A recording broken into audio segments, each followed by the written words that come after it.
Finally, Dad's gone. What a relief. He was a stubborn old man with money, but he was nothing but an annoyance. On the day of his father's funeral, Alex spoke these words with a smirk on his face. How could you say something like that? You had debts that Dad took over. Shut up. He wouldn't die and kept costing me money in hospital bills. Now I can use his money as I please. How dare you? You relied on Dad all this time. Say whatever you want. You don't have anyone on your side anymore, you good for nothing. Should just leave.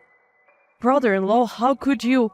William also scolded Alex, but their sister-in-law present at the scene laughed and commanded us. Marriage doesn't make you a family. I bet even your father-in-law wouldn't want outsiders at his funeral. You should leave immediately. Her words snapped something inside me. To insult my father? And deny my ties? These people are rotten to the core. Arguing with them any further would be pointless, and the last thing I wanted was to cause a fuss that would ruin my father's funeral. I suppressed the anger that threatened to explode. I understand. I barely managed to say that much before I decided to give up my final farewell to my father and leave. I vowed never to associate with these people again. My name is Lily. I work as a nurse in a children's hospital. I married William, a radiologic technologist I met at work a few years ago. It's difficult to find time for just the two of us due to on-call schedules, but we cherish the moments we do get. Being a radiologic technologist is a significant responsibility as imaging is crucial for diagnosing and treating patients' diseases. Handling dozens of imaging tasks every day and capturing even the smallest abnormalities come with considerable pressure. Despite the demanding job, I respect William for his hard work every day. He tells me he admires my dedication, always making time to communicate with our patients and their guardians despite my busy schedule.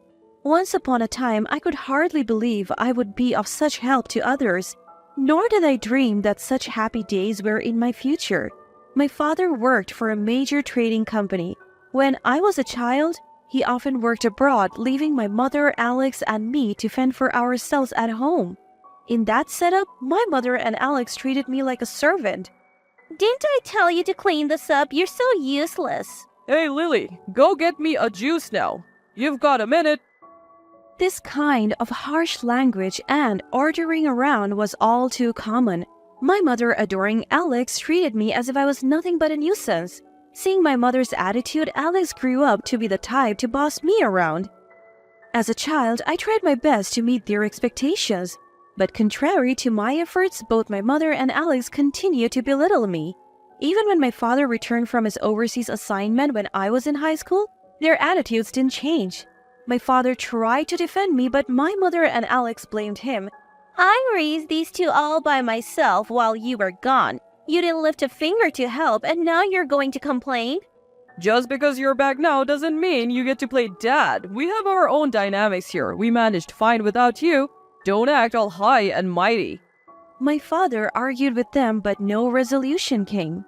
Then the focus of their anger shifted from my father, who provided for the family, to me. Seeing this, my father couldn't confront my mother and Alex, fearing it would make things worse for me. Despite his presence, he regretted that he couldn't change my mother and Alex's attitude, and he tearfully apologized to me. I'm sorry. But just his being there saved me. Being treated by my mother and Alex as a useless and nuisance, I lost sight of my self-worth, feeling as if I were in a dark tunnel.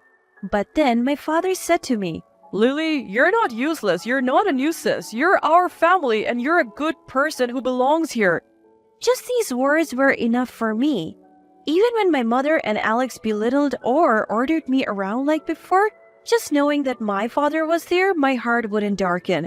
Then, when I was about to graduate high school, my mother told me to start working after graduation, forbidding me from going to college.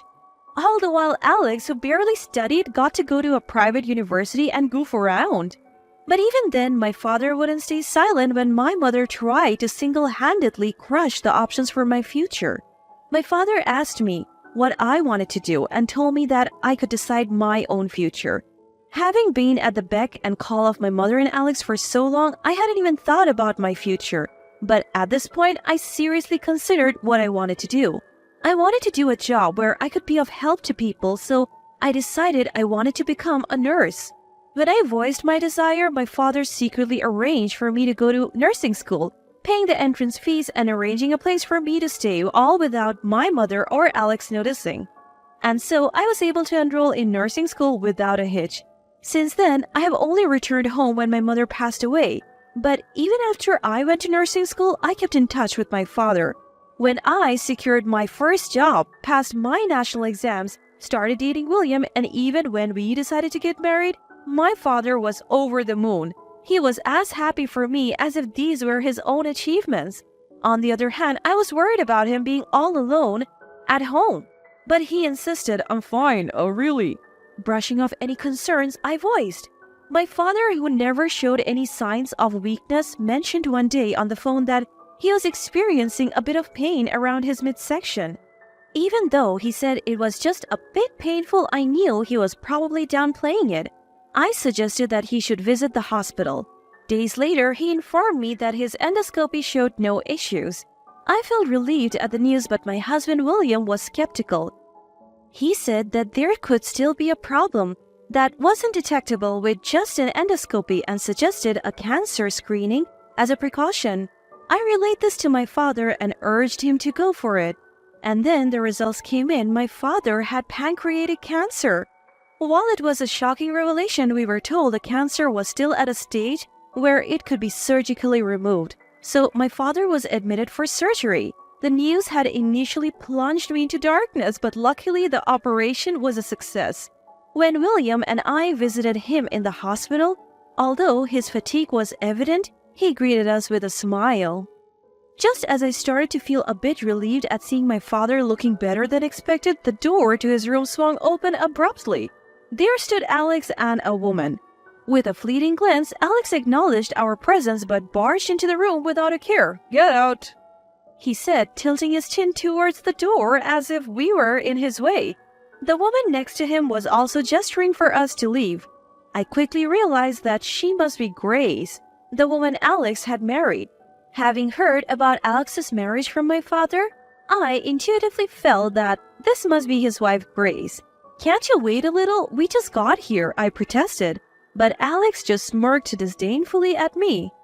Like talking to Dad is going to improve his condition. I know, but I've barely had a chance to speak with him. Brother-in-law, give us some more time, please. My husband also tries to reason with Alex, but Alex bluntly barks back at us. You're the guy who married Lily, huh? I don't care if you're a radiology tech or whatever. At the end of the day, without doctors, nurses, and techs can't do a thing, so don't get all cocky. He smirks smugly, an ugly twist in his lips. And before we even leave our seats, Alex turns to our father and starts spouting off the unbelievable. Dad, I've gotten myself into debt again. Need your help once more. What? Shocked at Alex's words, I can't help but let out a gasp. No words of concern for our father's condition, Alex starts talking about money out of the blue, and once more implies that he's made our father shoulder his debts before. Alex, you have to deal with the debts you made yourself. Do you even understand what kind of situation Dad is in right now? Shut up, I'm making Dad atone for his past mistakes. Atone? He is making up for neglecting us when we were kids, saying he will forgive us for ignoring our precious childhood because of money. Isn't he kind? What? I never imagined Alex could be such a despicable person. His words leave me flabbergasted, and I can't find my words. I have to do something. I'm the only one who can stop Alex here. I think this and start to find words to retort, but my sister-in-law standing next to Alex looks at me with a puzzled face.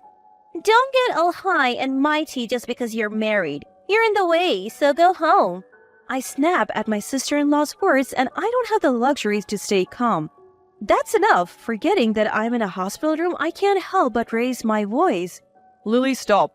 William quickly stops me, and I'm taken aback. It was then. Lily, you should go home for today. Our father quietly said so and gave us a listless smile. Thank you for today. You can come again some other day. Hearing our father's words, Alex and his wife looked triumphant. I couldn't shake off the unease of leaving father and Alex and his wife alone. However, feeling guilty about shouting in the hospital room, I felt I couldn't argue here any longer and left the hospital room. A few days passed with worry about father and Alex's relationship, and one day, my father developed complications. The shock of developing complications was immeasurable for father. Moreover, dad's mental and physical strength had dwindled as he stopped eating properly. As a result, despite the efforts of the attending physician, father passed away a few weeks later. A grief I had never felt in my life attacked me, but I didn't have time to indulge in my grief. Despite the fact that father had died, Alex and his wife did nothing. Therefore, all arrangements related to the funeral were undertaken by William and me. On the day of the funeral, while greeting the attendees and waiting for the funeral to begin, Alex, oblivious that this is a funeral, grinned broadly. I feel so relieved now that Dad is finally gone. He was stubborn and only cared about money, and he was a nuisance. What? Dad took on your debt and you still speak ill of him? Shut up. His medical bills were just too much, and now I can finally use his money as I please. How could you, after all you've taken from Dad? Say whatever you want. No one's on your side anymore, so get lost. My own brother-in-law, I can't believe this. Even as William defended me, our sister-in-law smirked and gestured us away. Married into the family doesn't mean you're actually part of it. I bet even your father-in-law wouldn't want outsiders sticking around. Go home. Hearing her words, something inside me snapped. To disrespect my father and to dismiss my connection to this family? These people were beyond redemption. There was no point in arguing with them. And the last thing I wanted was to disrupt Dad's funeral with a scene. I swallowed down my boiling anger. Fine. I forced the words out and decided to leave, giving up my final farewell with Dad. I vowed never to deal with these people again. But the next day, my phone was flooded with calls from Alex and his wife. I had a hunch about what they wanted, but I ignored them all. Alex didn't care about me enough to know where I lived. If I kept ignoring him, he would give up eventually.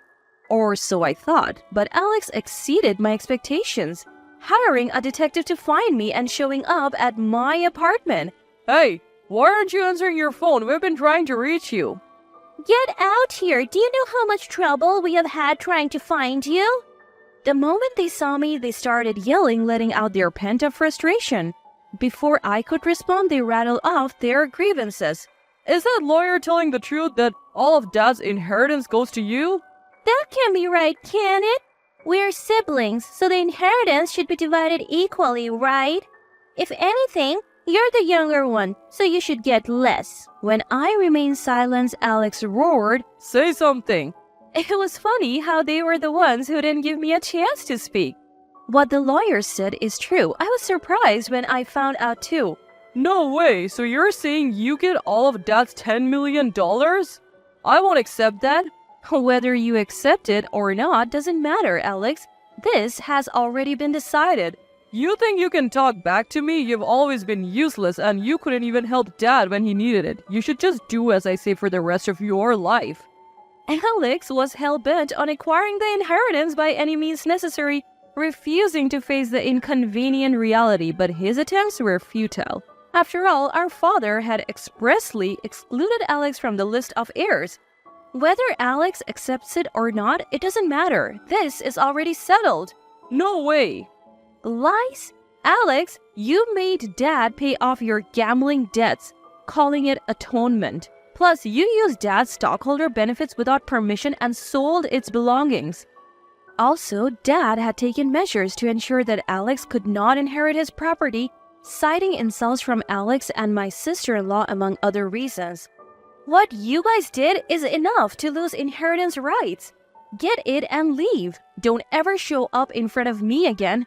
Alex and his wife, who had been furiously screaming, seemed to finally grasp the reality as they listened to me. Proof of this was their faces turning ashen. Leaving them to their distress, I started to return to my room, but my sister-in-law pleaded with a voice similar to a scream, Wait, please share the inheritance with us. Even now, my sister-in-law begged for the inheritance when I shot her a cold look. She started babbling even without being asked. We thought we would get Dad's inheritance, so we bought a condominium in the Highlands.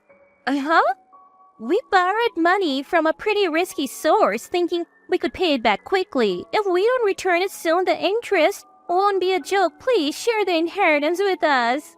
Apparently, not only did Alex and his wife buy a condominium in the Highlands, but after Dad passed away, they lived a life of luxury, gambling more than usual and splurging on brand goods.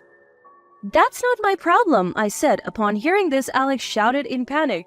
You've always done what I said, right? You should just obey me. When was that? Through my job, I've met a husband with whom I can respect each other and contribute to society. I'm different from the person I was then. Don't you think you can have it your way with me forever? As I raised my voice to match Alex, he fell to his knees on the spot and still clung to me in tears. Alex is asking for help as a family, and you should help him. My sister-in-law also raised her voice and appealed to me, but I spat out sharply. Weren't you the one who called me a stranger after insulting Dad and denying my relationship with him? I have no obligation to help you guys anymore. What? How dare you? If you keep loitering, I'll call the police. Are you okay with that? At the mention of the word police, Alex and his wife disappeared from our sight as if running away. Afterwards, at the memorial service, I met relatives and heard a stream of complaints about Alex. Alex and his wife had been appalling at Dad's funeral with sloppy speeches as funeral organizers and lack of proper manners, leaving all the relatives dumbfounded. Apparently, after a lawyer told Alex he had no inheritance rights, he went around asking all the relatives to tell him where I was, but no one told him, so he had to hire a detective. But when my plans fell through, even after hiring a private investigator, Alex was reduced to begging our relatives for money, his head bowed in desperation, I heard. Still, our relatives, disgusted with Alex and his wife, refused to lend them any money. It seems they ended up fleeing somewhere without anything but the clothes on their backs to escape from their debtors. And now, months later, apparently Alex and his wife are still stuck in a loop, constantly running whenever their debtors catch up with them. I imagine his wife must be sick of such a life, but she can't make a living on her own. No doubt, she is unable to leave Alex and they must be quarreling daily. On the other hand, William and I, unable to attend my father's funeral, visit his grave once a month. Thanks to my father's support, I have been able to become a nurse, and I found William the love of my life. Through this career, I plan to appreciate him every day and continue to do my very best, whatever that may be.